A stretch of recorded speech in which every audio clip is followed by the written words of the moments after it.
ಚುನಾವಣಾ ಆಯೋಗಕ್ಕೆ ಕಾಂಗ್ರೆಸ್ ಮಾಡ್ತಾ ಇರುವಂತ ಅಧಿಕಾರದ ದುರುಪಯೋಗದ ಬಗ್ಗೆ ಕಂಪ್ಲೇಂಟ್ ಅನ್ನ ಕೊಟ್ಟಿದ್ರಿ. ಹಿಂದೆ ಡಿ.ಕೆ. ಶಿವಕುಮಾರ್ ಅವರು ವಿಧಾನಸೌಧ ಅವ್ರ ಚೇಂಬರ್ ಅಲ್ಲಿ ಕಾಂಗ್ರೆಸ್ ಪಾರ್ಟಿಯ ಸೇರ್ಪಡೆ ಕಾರ್ಯಕ್ರಮವನ್ನ ಮಾಡಿ ಅಧಿಕಾರದ ದುರುಪಯೋಗ ಮಾಡಿದ್ದಾರೆ. ಅದರ ಮೇಲೆ ಏನು ಕ್ರಮ ತೆಗೆದುಕೊಂಡಿಲ್ಲ ಚುನಾವಣಾ ಆಯೋಗ ಆಗಲಿ, ಚೀಫ್ ಸೆಕ್ರೆಟರಿ ಆಗಲಿ. ಈಗ ಮತ್ತೆ ಅದೇ ಚೀಫ್ ಸೆಕ್ರೆಟರಿ ಅವರು ವಿಧಾನಸೌಧದ ಆವರಣ ಭಾಗದಲ್ಲಿ, ಅದೆಲ್ಲ ಕೂಡ ಕಾಂಪೌಂಡ್ ಒಳಗಡೆ ಇರೋದೆಲ್ಲನೂ ಕೂಡ ಸರ್ಕಾರದ ಒಂದು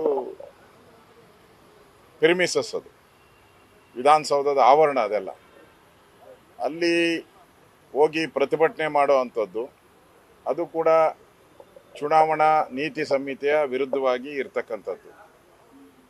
ಅವರು ಅಕಸ್ಮಾತ್ ನಾನು ಮುಖ್ಯಮಂತ್ರಿ, ನಾನು MLA ಅಂದರೆ ಬೇರೆಯವರೆಲ್ಲ ಹೋಗಿದಾರಲ್ಲ, ಕಾಂಗ್ರೆಸ್ ಪಾರ್ಟಿ ಲೀಡರ್ಗಳೆಲ್ಲ ಹೋಗಿದಾರಲ್ಲ, ಅವರೆಲ್ಲ ಯಾವ ಬರ್ತಾರೆ? MLA ಬರ್ತಾರೆ, MP ಬರ್ತಾರೆ? ಒಟ್ಟಾರೆ ಆ ಒಂದು ಆವರಣ ಸರ್ಕಾರದ ಆವರಣ. ಅದು ಈ ಆವರಣದಲ್ಲಿ ಅವರು ಕೇಂದ್ರ ಸರ್ಕಾರದ ವಿರುದ್ಧ ಪ್ರತಿಭಟನೆ ಮಾಡುವಂಥದ್ದು ಕಾನೂನನ್ನ ಉಲ್ಲಂಘನೆ ಮಾಡಿದೆ. ಇದಕ್ಕೆ ಅನುಮತಿ ಕೊಟ್ಟಂತ ಚೀಫ್ ಸೆಕ್ರೆಟರಿ ಅವರು ಕಾನೂನನ್ನ ಮೀರಿ ಅವರಿಗೆ ಅನುಮತಿಯನ್ನು ಕೊಟ್ಟಿದ್ದಾರೆ. ಅದರಿಂದ ಚೀಫ್ ಸೆಕ್ರೆಟರಿ ಮೇಲೇನೆ ಚುನಾವಣಾ ಆಯೋಗಕ್ಕೆ ನಾವು ದೂರನ್ನು ಕೊಟ್ಟಿದ್ದೀರಿ. ಅವ್ರನ್ನ ಕೂಡಲೇ ಅಮಾನತು ಮಾಡಬೇಕು.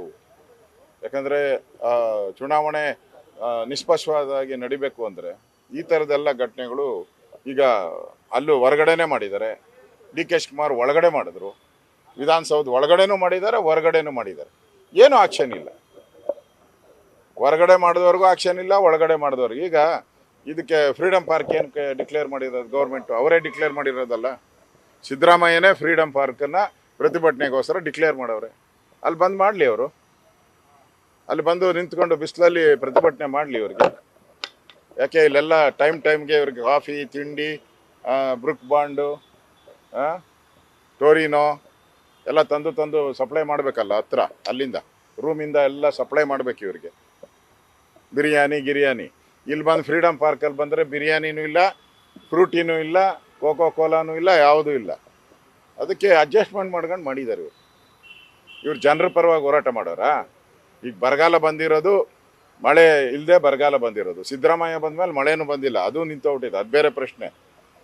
ಇವ್ರು ನಿಜವಾಗೂ ಮಾನವೀಯತೆ ಇದ್ದಿದ್ರೆ ಇವತ್ತು ಇಡೀ ರಾಜ್ಯದಲ್ಲಿ ಬರಗಾಲ ಬಂದು ಬಿಸಿಲಿನ ಬೇಗೆಯಲ್ಲಿದ್ದಾರೆ. ಎಲ್ಲರೂ ಕೂಡ ಬಿಸಿಲಿನ ಬೇಗೆಯಲ್ಲಿದ್ದಾರೆ. ಬಂದು ಫ್ರೀಡಮ್ ಪಾರ್ಕಲ್ಲಿ ಅಲ್ಲಿ ಮಣ್ಣಲ್ಲಿ ಅಲ್ಲಿ ಗ್ರಾನೈಟ್ ಕಲ್ಲುಗಳು ಬಿಟ್ಬಿಟ್ಟು ಬಂದು ಮಣ್ಣಲ್ಲಿ ನಿಂತು ನಾವು ರೈತರ ಪರ ಇದ್ದೀರಿ ಅಂತ ಹೇಳಿದರೆ ಅದನ್ನು ಒಪ್ಪಬೇಕಾಯ್ತು. ಯಾಕಂದ್ರೆ ರೈತರು ಮಣ್ಣಲ್ಲಿ ಉಳುಮೆ ಮಾಡ್ತಾರೆ, ಮಣ್ಣಲ್ಲಿ ಕೆಲಸ ಮಾಡ್ತಾರೆ. ಇವ್ರ ಕೈಗೆ ಮಣ್ಣು ಮಾಡ್ಕೊಂಡೆ ಇರೋರು, ಕಾಲ್ಗೂ ಮಣ್ಣು ಮಾಡ್ಕೊಂಡೆ ಆರಾಮಾಗಿ ಗ್ರಾನೈಟ್ ಮೇಲೆ ನಿಂತ್ಕೊಂಡು ಧಿಕ್ಕಾರ ಅಂದರೆ ಇದು ಶೋಕೇಸ್ ಆಗ್ತದೆ. ಇದೊಂದು ಆಡಂಬರ ನಿಮ್ಮ ಏನು ಅಧಿಕಾರದ ದುರ್ಬಳಕೆ, ದುರಾಂಕಾರ. ನಿಮ್ಗೆ ರಿಯಲ್ ಆಗಿ ರೈತರ ಬಗ್ಗೆ ಕಾಳಜಿ ಇದ್ದಿದ್ರೆ ಹೋಗಿ ನೆಲದ ಮೇಲೆ ನಿಂತು ಪ್ರತಿಭಟನೆ ಮಾಡಬೇಕು. ಎಲ್ಲಿ ನೆಲದ ಮೇಲೆ ನಿಂತಿದ್ದೀರಾ ನೀವು? ಇದರಲ್ಲೇ ಅರ್ಥ ಆಗ್ತದೆ ನೀವು ಡೋಂಗಿಗಳು. ಇವತ್ತು ಕೇಂದ್ರ ಸರ್ಕಾರ ಕೋರ್ಟಲ್ಲಿ ಏನು ಹೇಳಿದೆ? ಕೇಂದ್ರ ಸರ್ಕಾರ ಎಲೆಕ್ಷನ್ ಕಮಿಷನರ್ಗೆ ಅನುಮತಿಯನ್ನು ಕೇಳಿದ್ದಾರೆ, ಎಲ್ಲ ರಾಜ್ಯಗಳಿಗೂ ಕೊಡಬೇಕು ಅಂತ. ಚುನಾವಣಾ ಆಯೋಗ ಅನುಮತಿಯನ್ನು ಕೊಟ್ಟಿದೆ. ನೀವು ನಿಮ್ಮ ಕಾನೂನು ಅಡಿಯಲ್ಲಿ ಅದನ್ನು ಹೇಗೆ ನೋಡ್ಬೋದು ಅದನ್ನು ನೋಡಿ ಅಂತ. ಅದನ್ನು ಬಂದು ಕೋರ್ಟಲ್ಲಿ ನಮ್ಮ ಸಾಲಿಟಿ ಜನರಲ್ ಅವರು ಏನು ಹೇಳಿದ್ದಾರೆ?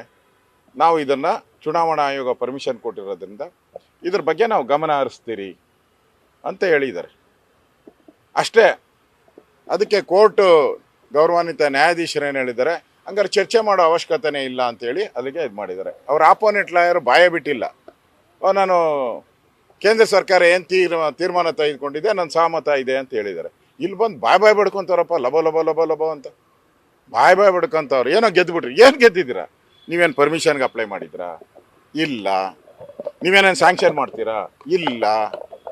ನಿಮ್ಗೆ ಸ್ಯಾಂಕ್ಷನ್ ಮಾಡೋ ಅಧಿಕಾರನೂ ಇಲ್ಲ, ಪರ್ಮಿಷನ್ ತಗೊಳ್ಳೋ ಅಧಿಕಾರನೂ ಇಲ್ಲ.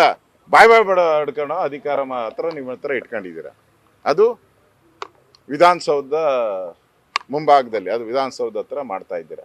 ನಾಚಿಕೆ ಆಗಬೇಕು ಕಾಂಗ್ರೆಸ್ ಅವರಿಗೆ. ನೀತಿ ಸಂಹಿತೆಯನ್ನು ಉಲ್ಲಂಘನೆ ಮಾಡಿದ್ದಾರೆ. ಅದರ ವಿರುದ್ಧವಾದಂಥ ಒಂದು ಪತ್ರವನ್ನು ನಾವು ಚುನಾವಣಾ ಆಯೋಗಕ್ಕೆ ಕೊಟ್ಟಿದ್ರಿ. ಹಿಂದೆ ಡಿ.ಕೆ. ಶಿವಕುಮಾರ್ ಮಾಡಿರೋದನ್ನು ಹೇಳಿದಿರಿ, ಇವಾಗ ಮಾಡಿರೋದು ಹೇಳಿದಿರಿ. ಅದಕ್ಕೆ ಕ್ರಮ ತೆಗೆದುಕೊಳ್ತೀನಿ. ನಾನು ಹಿಂದೆ ಡಿ ಕೆ ಶಿವಕುಮಾರ್ ಆದಾಗೂ ಕೂಡ ನಾನು ಚೀಫ್ ಸೆಕ್ರೆಟರಿ ಹೇಳಿದ್ದೀನಿ, ತಪ್ಪು ಇದು ಮಾಡಬಾರ್ದು ಅಂತ ಹೇಳಿದ್ದೀನಿ, ಕ್ರಮ ತೆಗೆದುಕೊಳ್ಳಿ ಅಂತ ಹೇಳಿದ್ದೀನಿ ಅಂತ ಹೇಳಿದ್ದಾರೆ. ಇವಾಗ ಪ್ರೀಮಿಸಸ್ ಉಪಯೋಗ ಮಾಡ್ಕೊಂಡಿದ್ದಾರೆ. ಆ ಪ್ರೀಮಿಸಸ್ ಬಗ್ಗೆನೂ ಕೂಡ ನಾನು ಕಾನೂನು ರೀತಿ ಕ್ರಮ ತೆಗೆದುಕೊಳ್ತೀನಿ ಅನ್ನೋ ಮಾತನ್ನು ಹೇಳಿದ್ದಾರೆ. ನ್ಯೂಸ್ ಫಸ್ಟ್ ನಿರ್ಭೀತಿಯಿಂದ ನಿಮ್ಮ ಪರವಾಗಿ.